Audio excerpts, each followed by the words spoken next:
18h sur Al-Oula, bonsoir et bienvenue dans cette édition avancée d'une demi-heure en raison de la diffusion juste après ce journal de la cérémonie d'ouverture des Jeux Olympiques. Tout de suite, les titres. Le chef du gouvernement représente Sa Majesté le roi Mohammed VI à la cérémonie d'ouverture des Jeux Olympiques de Paris. Cet après-midi, Aziz Akhnouch a pris part à la réception offerte par le président français et Madame Brigitte Macron au moment où les derniers préparatifs s'accélèrent pour réussir le grand défilé marquant le coup d'envoi d'un événement sportif planétaire. Généralisation de la protection sociale, un chantier de règne 3 ans après son lancement par le souverain en avril 2021. La réforme change le paysage social du royaume. Une étape de franchie sur la voie de la promotion de la justice et de l'équité sociale.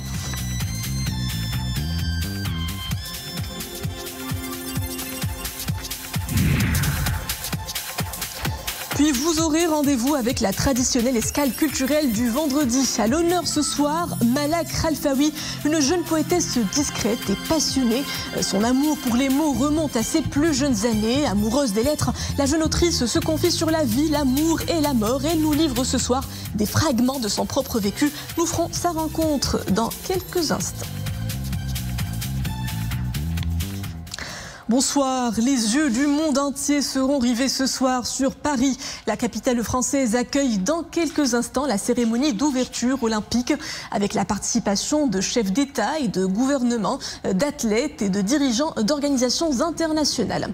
Le chef du gouvernement, Aziz Akhnouch, représente Sa Majesté le roi Mohammed VI à la cérémonie d'ouverture de cet événement planétaire. Aziz Akhnouch a assisté aujourd'hui au palais de l'Élysée à la réception offerte par le président de la République française, M. Emmanuel Macron et Mme Brigitte Macron, aux chefs d'État, de gouvernement et d'organisations internationales.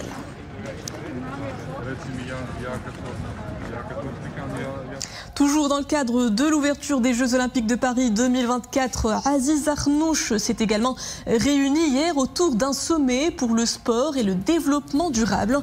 Une réflexion globale portée autour des initiatives exemplaires dans 5 domaines clés, à savoir l'éducation, l'emploi, la santé et la nutrition, l'égalité et l'inclusion, le financement et la mesure d'impact et la durabilité et l'héritage.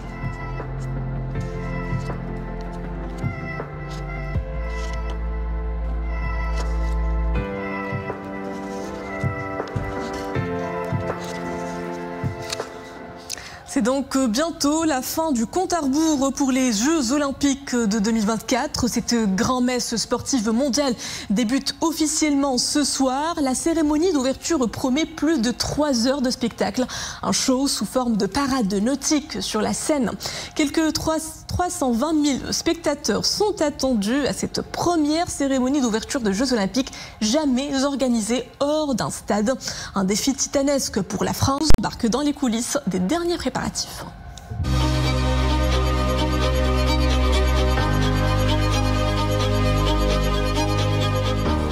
La Dame de Fer porte fièrement les anneaux olympiques.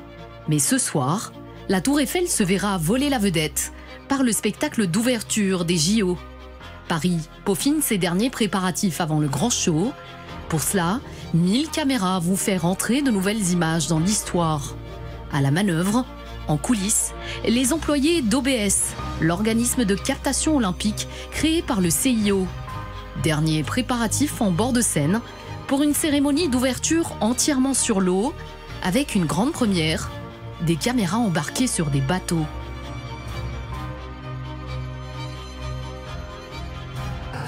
Par rapport à une cérémonie dans un stade, cela nécessite 4 fois plus de caméras, si ce n'est plus. Cela va être quelque chose d'unique. Paris va accueillir quelques 15 millions de visiteurs pour les JO. Les hôteliers et les restaurateurs qui se frottaient les mains ont dû revoir leurs ambitions à la baisse, car le taux de remplissage est inférieur aux prévisions. Résultat, les prix sont bien loin des chiffres exorbitants avancés au début. Dans toute ville olympique, les prix ont été multipliés par 3. Londres, Pékin, Sydney, toutes les villes où il y a les JO, les prix étaient multipliés par 3. À Paris, on sera en dessous, on sera plutôt vers 2. Et effectivement, on voit que beaucoup de touristes en ce moment annulent leur chambre pour essayer de réserver moins cher. Mais rien n'est trop cher pour cette cérémonie d'ouverture des JO. y compris pour garantir une sécurité maximale. L'hypercentre de Paris est complètement fermé depuis plusieurs jours, uniquement accessible aux personnes accréditées ou munies d'un QR code. Les 85 bateaux qui promèneront les délégations font l'objet d'une surveillance serrée. Retour au Maroc à J-4 des célébrations du 25e anniversaire de la glorieuse fête du trône.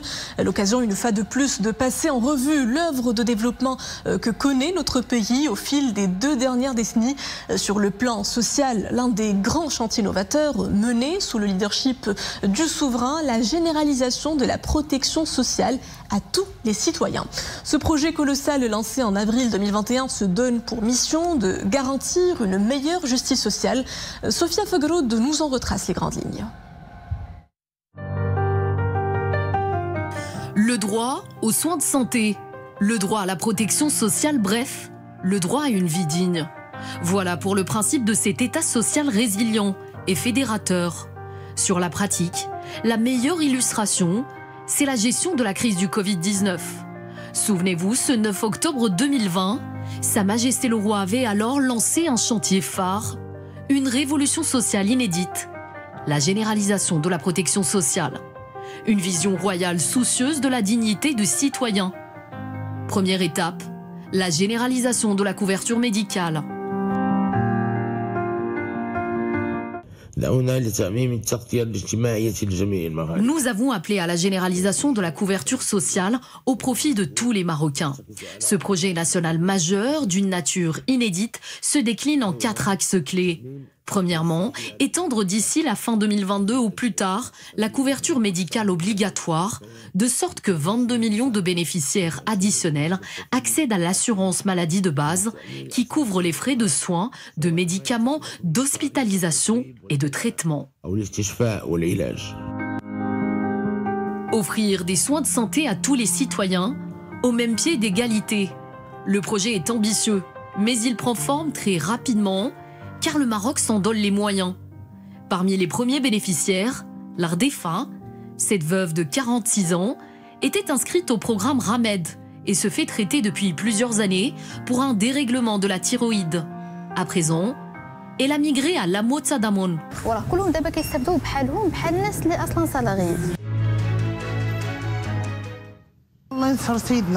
Que Dieu glorifie Sa Majesté le Roi qui nous a permis de bénéficier de la Motsadamon.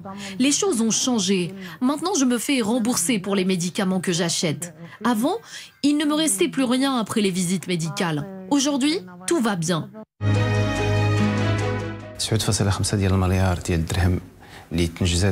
Ce sont 9,5 milliards de dirhams qui ont été mobilisés en faveur des personnes souscrites au Ramed et qui devaient passer à l'Amotsadamon. L'on parle de 10,5 millions à 11 millions de bénéficiaires. Et puis, il y a les autres régimes d'assurance. Ainsi, il n'y a plus aucune personne hors couverture médicale. Une couverture médicale, mais pas seulement. Dans le panier, il y a aussi les allocations familiales, la retraite et l'indemnité pour perte d'emploi. Tels sont les acquis de celles et ceux qui exercent un métier libéral. La protection sociale est un gage de sécurité pour Abdelaziz, jeune auto-entrepreneur. Il s'apprête à lancer son entreprise de tourisme.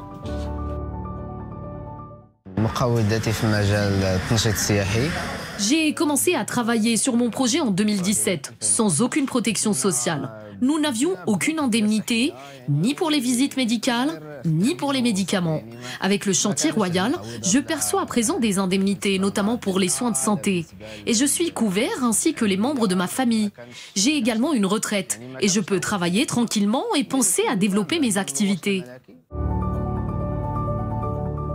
Le projet de généralisation de la protection sociale, la voie royale pour améliorer les conditions de vie de tous les Marocains. Concrètement, c'est un accès équitable aux services médicaux et sociaux. L'enjeu est d'atteindre la justice sociale.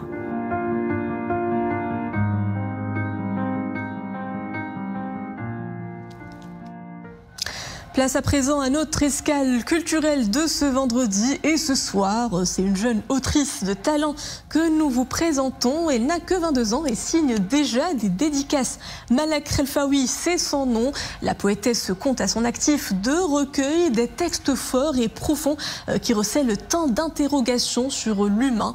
Une exploration de soi, de la mort, du divin, à laquelle s'adonne cette amoureuse des mots, avec beaucoup de finesse et une pointe d'audace. Un voyage littéraire que je vous propose de découvrir dans ce reportage de Zakaria Moukinbillah, Yassine Mourafiq, Mehdi Karakchou, le récit signé Nisri El-Hamdaoui.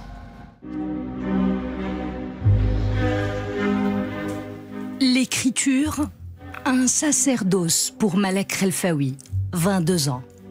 Une passion qui la guide dans le cheminement de sa vie. Écrire, dit-elle, c'est épouser la splendeur de mes moments les plus pluvieux pour en extraire une mystérieuse symphonie de saveurs. Fin de citation. Cette symphonie, Malak Khelfaoui la joue à l'aide d'une partition sous forme de texte poétique. Brusquement, soudain, des touches sombres envahissent un paysage de pureté et de douceur. Ruines, désastre, chaos, la vie, un piano. Cet univers de poésie s'est offert gracieusement à Malak à un âge précoce par ses lectures.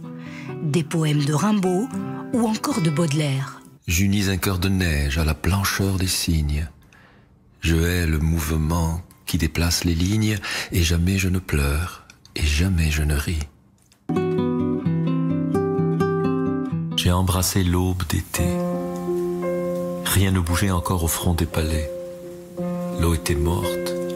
Les camps d'ombre ne quittaient pas la route du bois. Des œuvres poétiques grandioses.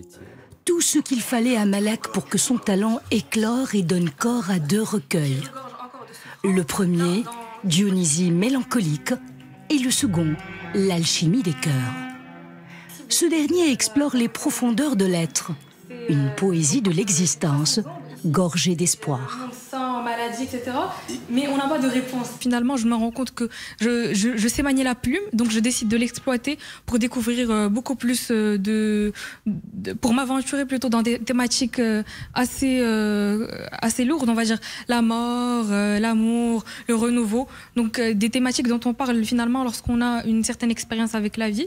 Du haut de ses 22 ans, Malak Khelfaoui se sent suffisamment armé pour coucher sur une feuille une poésie empreinte d'existentialisme. Une nouvelle étape dans sa vie est franchie. Elle qui s'était installée pendant un moment en France, le temps de poursuivre ses études de droit. Des études qui la prédestinaient à une vie professionnelle d'avocate. Seulement voilà, Malak ne se projetait guère dans ce domaine. Elle comprendra vite qu'elle a besoin d'embrasser une carrière au plus près de l'humain. La médecine répondait parfaitement à ce besoin. Dans la foulée de ses études prenantes, Malak continuera d'écrire et d'échanger avec maturité sur cette passion qui la ranime. Bon, ici, c'est alors que toujours on a des traces. J'ai eu l'occasion et l'opportunité de lire ces œuvres. Sincèrement parlant, c'est un travail digne de sa réputation parce qu'il traite une question très très importante, parce qu'il a mobilisé des concepts dans la terminologie très consistants, à savoir la question de la mort, de renouveau et de l'optimisme. Et pour faire le lien entre ces concepts-là, ça montre que cette jeune écrivaine a vraiment un talent. Ce don pour l'écriture et son talent d'oratrice et d'agitatrice d'idées se sont révélés au grand jour très tôt à son entourage. Avec son esprit curieux, Malak questionnait la vie en permanence, avec un brin de philosophie. J'ai connu Malak très tôt. Lorsqu'on était petite, on passait beaucoup de temps ensemble. Et déjà à cette époque, je voyais en elle quelque chose de vraiment spécial.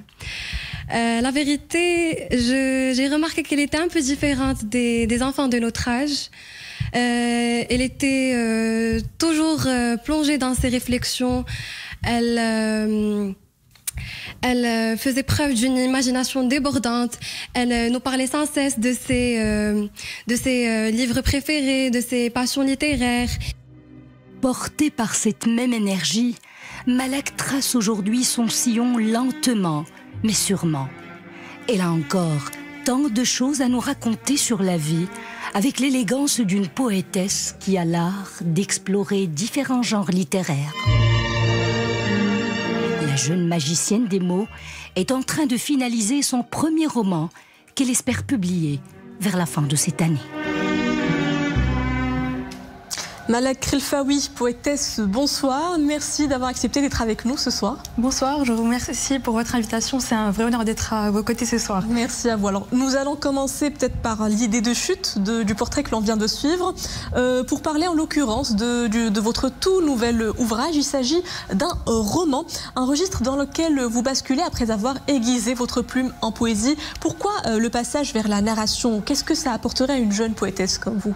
Alors tout à fait, comme vous l'avez dit, en ce moment je suis en train de finaliser mon dernier roman et j'ai décidé d'aller sur un tout autre genre littéraire parce que je considère qu'avec la plume il y a un geste assez bref. Vous savez, comme dit Léonard de Vinci, la poésie c'est une peinture que l'on sent au lieu de voir. Mais c'est une peinture, donc il y a un mouvement assez bref et assez finalement éphémère. Et j'avais besoin de plus m'aventurer, de plus travailler ma plume sur quelque chose de plus complexe, sur des personnages autres que moi, et j'avais aussi besoin d'entrer au plus près de la psychologie humaine, en découvrir des secrets, voyager finalement rien qu'en écrivant. Revenons à votre registre de prédilection qui est la poésie. Donc votre dernier recueil est baptisé L'alchimie des cœurs. Il explore les profondeurs de l'être tout en abordant plusieurs thématiques poignantes comme la mort. Est-ce un cheminement vers la connaissance de soi finalement? Alors tout à fait. Alors j'ai commencé à penser à la publication de mes poésies lorsque j'avais 18 ans et ce moment-là marque une étape cruciale parce qu'on sort de l'enfance, cette époque dorée, et l'on se retrouve à voler par ses propres ailes.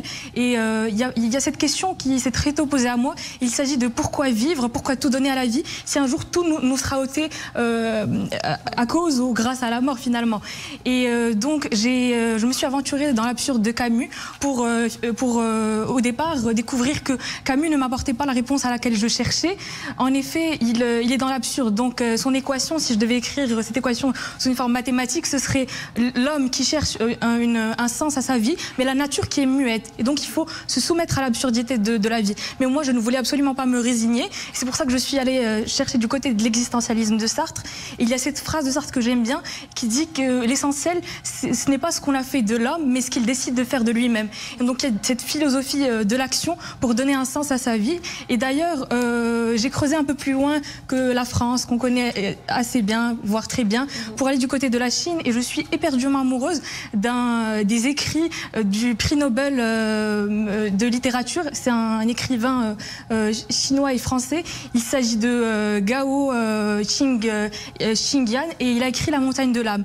Et c'est vraiment qui m'a inspirée parce qu'il s'agit d'un homme à qui on annonce un cancer des poumons. Du poumon, pardon, et il va à la quête de lui-même et c'est un voyage allégorique. Il va dans les montagnes du sud-ouest de la Chine pour découvrir la beauté de son propre pays et pour aussi découvrir la beauté de sa propre âme.